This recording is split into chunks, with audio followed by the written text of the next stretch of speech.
1. തുവർത്തിൽ കെട്ടിയ പൊതിച്ചോറിൻ്റെ കഞ്ഞി നനവ് കയ്യിൽ തട്ടി. കഞ്ഞി നനവ് എന്ന പദത്തിൻ്റെ ശരിയായ വിഗ്രഹരൂപം എഴുതുക. ഉത്തരം കഞ്ഞിയുടെ നനവ്. 2. ബാഹുജനെന്നുള്ളതേ നമുക്കൊന്നുള്ളൂ മുറ്റം. ഇങ്ങനെ ചിന്തിക്കാൻ പുഷ്കരനെ പ്രേരിപ്പിച്ചതെന്ത്? ഉത്തരം രാജ്യാധികാരം ലഭിക്കാത്തതിലുള്ള നിരാശ. 3. ചേർത്തെഴുതിയവയിൽ വേറിട്ട് നിൽക്കുന്ന പദക്കൂട്ടം ഏത്? ഉത്തരം ഓർത്തെടുക്കുക, ഓർത്തെടുക്കുക. 4. നോവൽ എപ്പോൾ തീരുമെന്ന് എഴുത്തുകാരന് പറയാനൊക്കുമോ? ഇത് നിലമുഴുന്നത് പോലെയോ പാറ പൊട്ടിക്കുന്നത് പോലെയോ അല്ല. ദസ്തയേവ്സ്കിയുടെ ഈ വീക്ഷണത്തോട് ഏറ്റവും ചേർന്ന് നിൽക്കുന്നത് ഏത്? ഉത്തരം ഒരു നിബന്ധനയുമില്ലാതെ ആത്മാവിൽ നിന്ന് വെളിപ്പെടുന്നതാണ് എഴുത്ത്. 5. താഴെ കൊടുത്തിരിക്കുന്നവയിൽ ശരിയായ ജോഡി ഏത്? ഉത്തരം അക്കർമാഷി, ശരൺകുമാർ ലിംബോളെ. 6. സുവ്രതെ, ഇവൻ വാക്കുകൊണ്ട് മാത്രം തൃപ്തിപ്പെടുന്നവനല്ല, ഋതുയോഗം. താപസി ഇങ്ങനെ പറയുന്നത് എന്തുകൊണ്ടാകാം? വ്യക്തമാക്കുക. ഉത്തരം സർവദമനനെ പറ്റിക്കാൻ കഴിയില്ല. മയലിനെ കിട്ടാതെ സർവദമനൻ സമ്മതിക്കില്ല. 7. അവൻ അതിലെ കോഷ്ഫിലെ ഇടവഴിയിലേക്ക് എടുത്തുചാടി തീരുമാനമെടുക്കുന്നത് ഉചിതമല്ല. എടുത്തുചാടി എന്ന പദത്തിന് 2 സന്ദർഭങ്ങളിലുള്ള അർത്ഥം കണ്ടെത്തി എഴുതുക. ഉത്തരം ഒന്നാമത്തേതിൽ മതിൽ ചാടിപ്പോയി എന്നതാണ്. രണ്ടാമത്തേത് പെട്ടെന്ന് തീരുമാനമെടുക്കരുത് എന്ന അർത്ഥത്തിലാണ്. 8. നീ എൻ്റെ ഹൃദയത്തിനകത്താണോ നിൽക്കുന്നത് എന്ന് ചോദിക്കുന്ന വിസ്മയത്തോടെ ദസ്തയേവ്സ്കി അന്നയുടെ കണ്ണുകളിലേക്ക് നോക്കി. ആത്മാവിൻ്റെ വെളിപാടുകൾ. അടിവരയിട്ട പ്രയോഗം സന്ദർഭത്തിന് നൽകുന്ന അർത്ഥസാധ്യതകൾ കണ്ടെത്തി എഴുതുക. ഉത്തരം മനസ്സ് വായിക്കാനുള്ള അന്നയുടെ കഴിവ് ദസ്തയേവ്സ്കിയുടെ ചിന്തകൾ ഒപ്പിയെടുക്കാൻ അന്നയ്ക്ക് കഴിഞ്ഞു. 9. വെള്ളായിയപ്പൻ അന്നം നിലത്തേക്കെറിഞ്ഞു. വെയിലിൻ്റെ മുകൾ തട്ടിൽ എവിടെ നിന്ന് ബലിക്കാക്കകൾ അന്നം കൊത്താൻ ഇറങ്ങി വന്നു. കടൽ തീരത്ത്. ഈ കഥാന്ത്യം നിങ്ങളിൽ ഉണർത്തിയ ചിന്തകൾ എന്തെല്ലാം? ഉത്തരം പൊതിച്ചോറ് ബലിച്ചോറായി മാറി. കഥയുടെ ഇതിവൃത്തത്തിന് അനുയോജ്യമായ കഥാന്ത്യം. വെള്ളായപ്പൻ്റെ ഭാര്യ പൊതിഞ്ഞു നൽകിയ പാതയം. 10. എനിക്ക് ഈ വൃദ്ധയുടെ പരിതസ്ഥിതിയിൽ വലിയ സഹതാപം തോന്നി. അവർ കണ്ണീരിൽ കലർത്തി പറഞ്ഞ കഥകൾ എന്നെ വികാരപരവശനാക്കി. ഞാൻ കഥാകാരനായ കഥ. ഇത്തരത്തിൽ നിങ്ങളെ സ്വാധീനിച്ച ഏതെങ്കിലും ഒരു അനുഭവം കുറിക്കുക. ഉത്തരം ഏതെങ്കിലും അനുഭവക്കുറിപ്പ്, വൈകാരികമായ അനുഭവങ്ങൾ, അനുയോജ്യമായ ഭാഷ. 11. എപ്പോഴെങ്കിലും ഒരു നല്ല കടലാസ് കണ്ടെത്തിയാൽ എനിക്ക് വലിയ സന്തോഷം തോന്നും. ഞാനത് നിവർത്തി വായിക്കാൻ തുടങ്ങുമ്പോഴേക്ക് ശാന്തമുത്തശ്ശി ഉറക്കെ വിളിച്ചു പറയും, എന്താ നീ വായിക്കണത്? അതിങ്ങതാ. അക്കർമാഷി. കടലാസ് 2 പേരിലും ഉണ്ടാക്കുന്ന ചിന്തകൾ എന്തെല്ലാം? സന്ദർഭം വിശകലനം ചെയ്ത് കുറിപ്പ് തയ്യാറാക്കുക. ഉത്തരം അച്ചടിച്ച കടലാസ് കണ്ടാൽ വായിക്കാനുള്ള ആവേശം. ചവറുകൾ വാരുമ്പോഴും വായിക്കാൻ തിരയുന്ന കുട്ടി. വേഗത്തിൽ കടലാസ് പെറുക്കി വിൽക്കാനാണ് മുത്തശ്ശി ശ്രമിക്കുന്നത്. ചവറുകൾ മാത്രമായാണ് മുത്തശ്ശി കടലാസിനെ കാണുന്നത്. 12.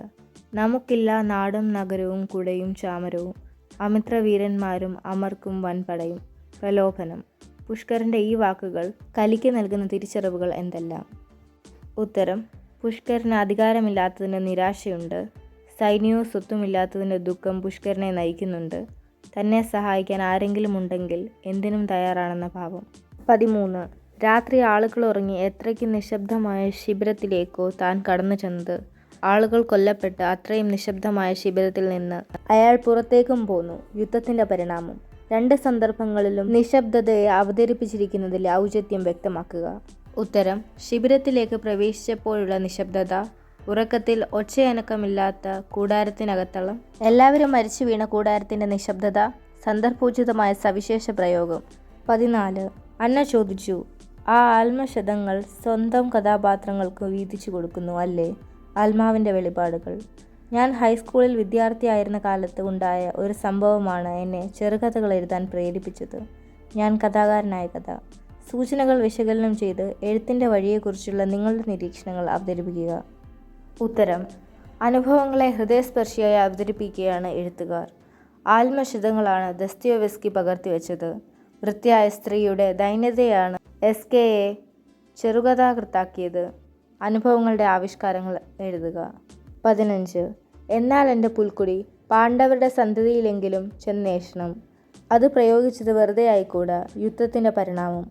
ധനവും ധാന്യം നാടുമൊക്കെയും കൈക്കലാക്കിയവനെ വിടുക വനഭൂവി. പ്രലോഭനം. സൂചനകളും പാഠസന്ദർഭങ്ങളും വിശകലനം ചെയ്ത് അശ്വത്ഥാമാവ്, കലി എന്നീ കഥാപാത്രങ്ങളുടെ സവിശേഷതകൾ താരതമ്യം ചെയ്യുക. ആൻസർ അശ്വത്ഥാമാവ് ദ്രൗണി. ചിരഞ്ജീവികളിൽ ഒരാൾ. പകയുടെ പ്രതീകം. ദ്രോണരെ കൊന്നതിന് പ്രതികാരം ചെയ്തു. ദയയും അനുകമ്പയും കാണിക്കാതെ കൂട്ടക്കുരുതി നടത്തി. കരി തിന്മയുടെ പ്രതീകം. തമ്മിൽ തെറ്റിപ്പിക്കാൻ വിദഗ്ധൻ. ഞാൻ എന്ന അഹംഭാവം. എന്തിനും കഴിയുമെന്ന ഭാവം. പകയുടെ പ്രതീകം. 16. ഇനി എൻ്റെ പക്ഷത്തിൽ ബാക്കിയുള്ളവരോട് പറയണം, ഭീമൻ മുറ തെറ്റിച്ചാണ് എന്നെ വീഴ്ത്തിയതെന്ന്. ദ്രൗണിയോ മുന്തിയ ആളുകളെ ചെന്ന് ചവിട്ടിക്കൊന്നു. ആ ധർമ്മയുദ്ധം 18-ാം ദിവസം രാത്രി ഒടുക്കത്തെ സേനാധിപതിയായ അശ്വത്ഥാമാവ് നടത്തിയ ഈ പൈശാചികമായ അറുകൊലയാണ് അവസാനിച്ചത്. തന്നിരിക്കുന്ന സന്ദർഭങ്ങളും പാഠഭാഗവും വിലയിരുത്തി യുദ്ധത്തിൻ്റെ പരിണാമം എന്ന തലക്കെട്ടിൻ്റെ പ്രസക്തി വിശകലനം ചെയ്ത് ലഘുപന്യാസം തയ്യാറാക്കുക. ഉത്തരം: യുദ്ധത്തിൻ്റെ പരിണാമം. ശീർഷകത്തിൻ്റെ ഔചിത്യം: യുദ്ധം സർവനാശമാണ് വിധിക്കുക. യുദ്ധങ്ങളിൽ വിജയങ്ങളില്ല, പരാജയങ്ങൾ മാത്രമേയുള്ളൂ. മരണാസന്ന സമയത്തും ദുര്യോധനൻ പക കൈവിടുന്നില്ല. പാണ്ഡവ വിജയത്തിന് ശേഷം അശ്വത്ഥാമാവ് നടത്തിയ അറുംകൊല. ധർമ്മയുദ്ധം എന്ന പേരിൽ തുടങ്ങിയ യുദ്ധം അധർമ്മത്തിലൂടെയാണ് മുന്നോട്ടു പോയത്. 17. ആശയം, ആസ്വാദനാംശങ്ങൾ, സമകാലിക പ്രസക്തി എന്നിവ പരിഗണിച്ച് ആസ്വാദനക്കുറിപ്പ് തയ്യാറാക്കുക.